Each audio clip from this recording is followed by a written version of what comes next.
Nah, pemirsa, diet detox itu katanya kan untuk menghilangkan racun dari tubuh. Nah, racunnya sebenarnya apa? Ada nggak sih yang sarapan pakai sianida? Kan nggak ada kayaknya ya. Amit-amit, amit-amit ya Dokter Vito. Ini untuk kenalan dulu deh, secara singkat aja ya. Maksudnya apa sih racun yang mesti dikeluarin tuh apa, Dokter Maria? Bener banget sih, jadi Dokter Vito, mana ada sih orang makan sengaja racun gitu ya.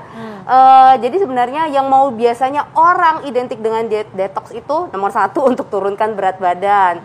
Yang kedua untuk katanya membuang racun-racun dari badan yang ya itu tadi Dokter Vito ngomongnya racun apa kita juga nggak tahu karena secara alami badan kita dari kulit aja sebenarnya sudah ada proses detox. Liver kita atau hati kita sudah ada proses detox. Kemudian belum lagi ginjal gitu ya, secara organ badan manusia yang penting sehat sebenarnya proses detoksifikasi secara alami itu terjadi. Tapi trennya muncullah berkembang diet-diet detox ini yang katanya untuk menurunkan berat badan. Nomor 1 itu paling disukai cewek-cewek ya. Betul. Kemudian lagi toksin yang nggak jelas datangnya dari mana, ya mungkin saja ada dari makanan-makanan yang kurang bersih yang kita nggak tahu kapan kita konsumsi. Mungkin itu yang dimaksud. Tetapi sebenarnya secara penelitian dok, belum ada bukti yang kuat bahwa diet detox yang beredar sekarang ini itu mampu menyelesaikan kemudian menurunkan meningkatkan proses ini antioksidan di dalam liver, kemudian juga belum terbukti bahwa kemudian ada racun-racun yang keluar. Itu ternyata secara penelitian belum kuat ke arah sana. Oh gitu. Tapi pastinya ada dong ya yang bermanfaat buat tubuh, nanti kita akan bahas ya. Itu fakta mitos dulu Dokter Arlin, silakan. Iya, karena banyak sekali nih fakta mitos yang beredar di masyarakat nih dokter. Yang pertama, hindarilah makanan berlemak saat kita melakukan diet detox. Ini fakta atau mitos dokter? Ini sebenarnya mitos. Oh, jadi mitos. gini, kalau secara tren memang rata-rata pelaku diet detox ini itu berusaha mengurangi sekali konsumsi lemak. Lemak itu biasanya diidentikan datang dari dari minyak gitu ya, minyak yang gorengan, gitu ya. Kemudian makanan yang diolah menggunakan minyak. Akan tetapi kan diet detox banyak banget nih Dokter Arlin. Ada yang hanya pakai buah, ada yang kemudian dicampur sedikit dengan kacang-kacangan gitu ya. Ada kemudian lagi yang benar-benar hanya herbal-herbal yang kita tidak tahu ternyata di dalamnya tetap ada kandungan lemaknya. Jadi apakah selalu pasti diet detox bebas harus rendah lemak? Kalau mengikuti tren biasanya iya, tetapi sayangnya tanpa kita sadari sebenarnya diet detox yang tanda kutip belum jelas guideline-nya ini biasanya tetap saja ada komponen lemak yang terikut. Gitu. Nah, Dokter Arlin, aku mau cerita nih, ada pasien-pasien yang memang sekarang cenderung terobsesi ya. Jadi mereka itu kayak, dok saya tiap hari nih makan misalkan makan selada. Apa sih selada ya? Selada Dokter Vito. Sekarang ke dapur ya ketahuan. Nah, ini taunya jadi doang ya. Jadi sayuran ini katanya kalau misalkan dibikin jus itu bisa mendorong zat-zat racun-racun itu keluar dari tubuh kita. Katanya itu, karena tinggi antioksidannya. Iya, tinggi antioksidan ya, benar ya. Iya. Ini fakta atau mitos? Ya, ini fakta kalau kaitannya tinggi antioksidan, tetapi tidak hanya sayur ini yang berkilo-kilo dikonsumsi kemudian masalah selesai, semua permasalahan kesehatan selesai berkat mengonsumsi selada berkilo-kilo gitu ya dalam waktu sekian hari. Karena biasanya yang dirasakan bukan secara bukti penelitian tapi yang dirasakan lebih ke arah testimonial gitu ya. Kalau orang yang konsumsi cenderung detox gitu, banyak sayur, itu badannya lebih enak. Kenapa lebih enak? Karena tadi asupan lemak jenuhnya jadi berkurang, seratnya cukup, pencernaannya lancar, ke belakangnya jadi lancar gitu ya. Jadi ada dampak-dampak baik yang dirasakan, tetapi ini tidak seragam. Tidak semua orang sama merasakan bahwa setelah detox badannya lebih enakan. Ya pengen sih dia tuh yang lancar tuh lancar rezeki gitu ya. Ya pengen kalau gitu ya, saya mau ikutan langsung daftar. Nih dok, tapi ini ada lagi nih ya, fakta mitos ini sebenarnya menarik banget ya. Katanya makin banyak minum nih dokter, semakin baik dan mudah untuk membersihkan diri dari zat-zat racun. Apakah ini fakta? Apakah ini mitos dokter? Jangan dijawab dulu dokter. Sesaat lagi kita akan kembali, tetap di Hidup Sehat. Kembali lagi Hidup Sehat pemirsa. Itu tadi ya kita udah seger-seger ya lihatnya, ada buah-buahan semuanya biasanya itu emang di jus, katanya sih buat ikutin tren yang namanya diet detox. Nah, ini mengenai diet detox, ada juga nih fakta mitos yang belum dijawab sama Dokter Maria tadi. Kalau misalnya kita makin banyak minum air putih, itu ternyata semakin baik dan mudah juga untuk tubuh mengeluarkan racun-racun. Nah, itu fakta atau mitos, dokter? Itu mitos. Iya, jadi gini, dalam arti konsumsi air yang terlalu berlebihan tidak sesuai dengan kebutuhan tubuh, berarti kan ini air akan dibuang. Tapi memang kalau kekurangan air juga, terus haus pastinya haus benar ya. Kemudian mulai pusing lah, mulai nggak enak di seluruh badan. Dehidrasi Kemudian ya. Biasanya sih ada organ-organ yang kita agak-agak khawatir nih kalau kelebihan cairan berlebihan banget berhari-hari. Salah satunya ginjal dan salah duanya. Yang kedua biasanya jantung dan paru gitu ya Dokter Vito ya. Ini jagonya juga nih. Dia mungkin kadang-kadang bagi pasien dipikir nih ganti oli kali mesin ya. Jadi kalau minum air terus keluar larut semuanya gitu. Padahal tidak begitu ya. Jadi sebenarnya yang lebih oke adalah minum airnya yang cukup sesuai dengan kebutuhan tubuh. Jadi bukan hanya air semata-mata ini. Biasanya kan orang taunya detox dengan air, minum air gonggongan gitu ya. Terus air ini bisa juga kita peroleh dari jus buah gitu ya, dari buah yang berair, tidak perlu di blender, tidak perlu di jus juga kadang-kadang. Harusnya ini juga asupan air kita jadi cukup. Ya, itu mungkin masyarakat juga perlu tahu nih dok, sebenarnya maksimal berapa sih atau ada minimalnya kah gitu ya untuk kita mengkonsumsi cairan? Air ya. Jadi bukan cuma air ya. Untuk cairan rata-rata biasanya kita hitung kasar 30 mililiter per kilogram berat badan, tapi itu dengan catatan kita dalam kondisi benar-benar oke, tidak ada masalah di organ-organ. Kalau ada masalah ya tetap harus tanyakan ke dokternya. Yes, betul sekali. Nah, ini di sini di hadapan kita sudah ada buah-buahan dan juga sayur-sayuran yang cantik-cantik nih dokter. Seperti dokter, makasih. Tadi ini sebenarnya aku yang beli ya, sorry. Oh gitu, oke. Dan ini juga udah ada kacang-kacangan juga. Ini gitu kacang ya, beneran, Dokter Arlene, bukan kacang-kacangan. Kacang-kacangan kan kacang orang-orang. Baik. Ya, oke. Ini kacang-kacangan bukan maksudnya? Beras-berasan. Beras merah. Ini kacang bukan? Ini kenapa ada salmon di sini? Salmon, ya? nanti dijelasin makanya. Karena memang nggak cuma air aja sebenarnya. Kalau kita mau mendapatkan efek dari tadi katanya antioksidan atau mungkin untuk mencegah supaya kita terlalu banyak menumpuk lemak-lemak, mungkin ada hal yang lain mesti dilakukan. Ini apa aja coba? Mungkin yang pertama kali ya lemak tadi ya. Katanya orang kan takut karena gemuk kan? Ya, betul. Jadi asupan lemak yang berlebihan otomatis kita akan beresiko ya ke pembentukan plak pembuluh darah, tumpukan lemak, berat badan makin lama makin naik.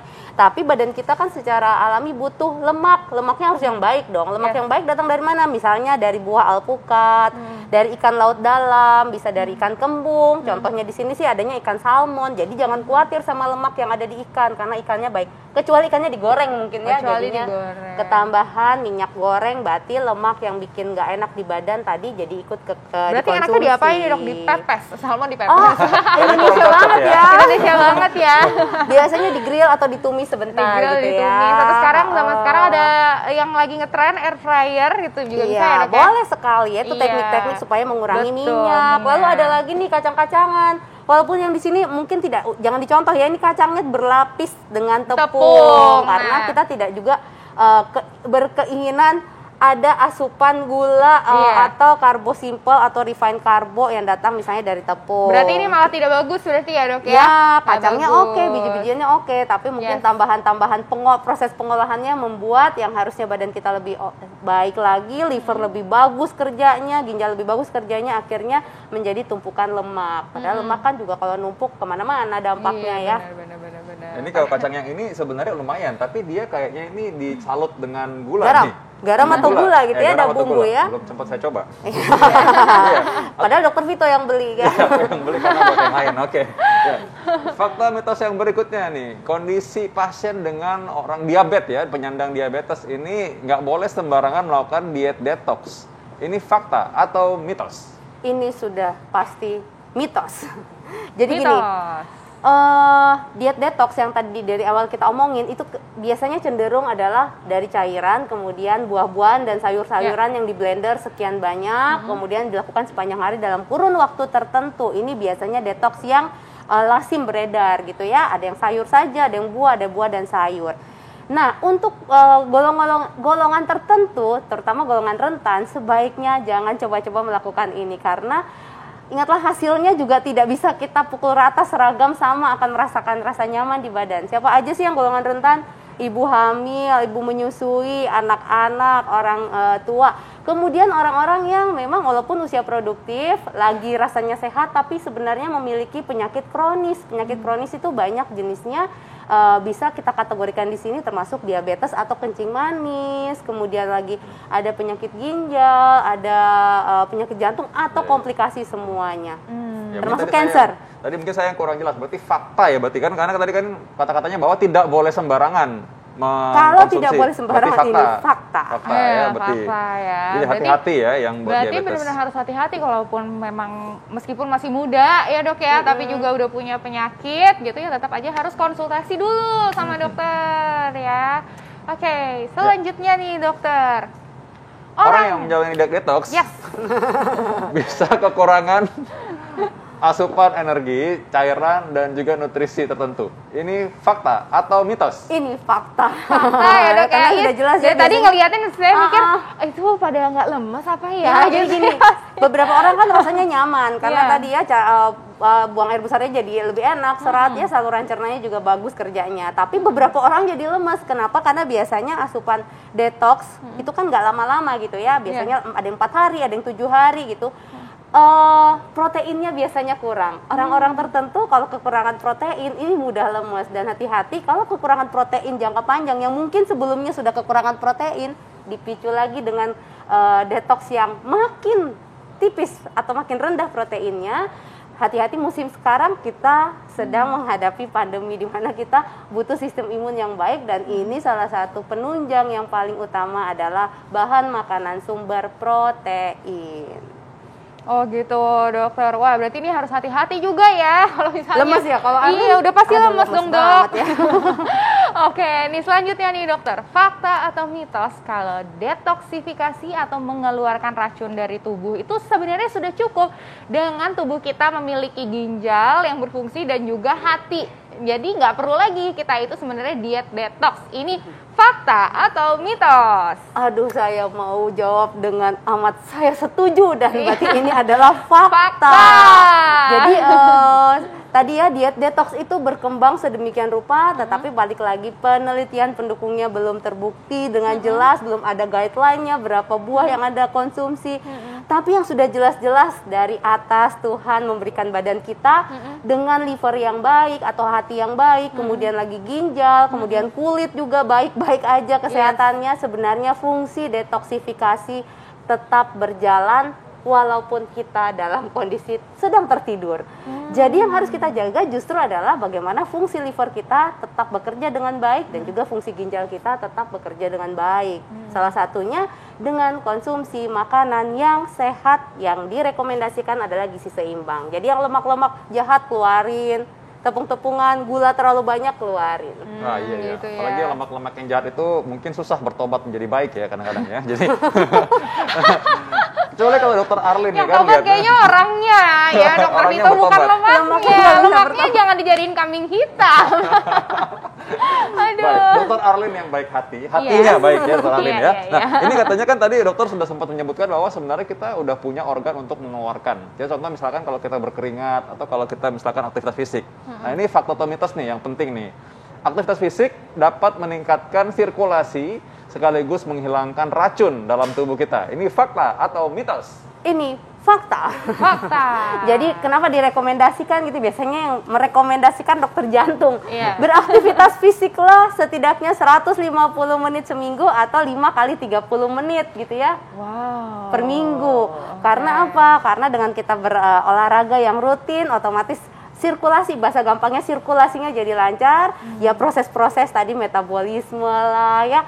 Kalau ada yang mau dibuang dari liver, dari ginjal, ini juga bisa berjalan dengan lancar. Tetapi pada kondisi tertentu kalau olahraganya terlalu kencang, asupannya juga nggak bagus, ini dapat menyebabkan peningkatan prooksidan. Itu sebabnya Kadang-kadang dokter kan makanlah 5 porsi sayur atau buah supaya apa? Supaya antioksidannya juga masuk. Kalau ada proses-proses yang menyebabkan prooksidan bisa dienyahkan dengan segera. Wih, langsung hempas gitu ya dok ya. Nah, ini berarti yang dinamakan oleh dari tadi kita bahas mengenai diet detox, ini berarti udah nggak usah kita pikirin lagi ya dok ya.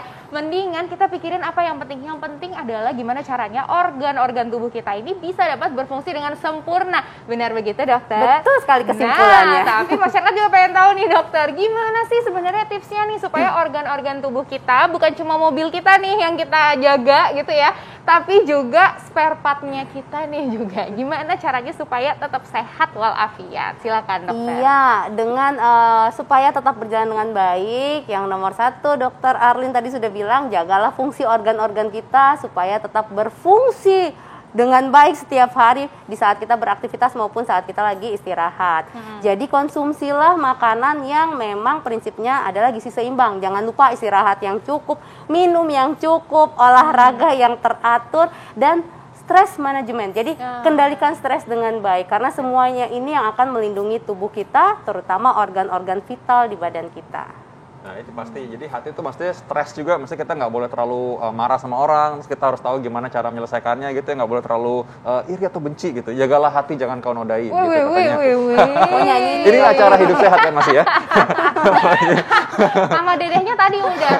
Ya, udah. Oke, terima kasih banyak dokter Maria. Makasih dok. Nah, berikutnya kita akan bahas nih, ini hal yang penting juga. Kadang-kadang rasa nggak sih kalau bangun gitu, kadang-kadang ada orang yang matanya buram atau buram atau sepet, nggak bisa dibedain. Tapi kalau buram apakah itu penyakit, gangguan kesehatan? Kita akan bahas setelah ini, tetap di Hidup Sehat.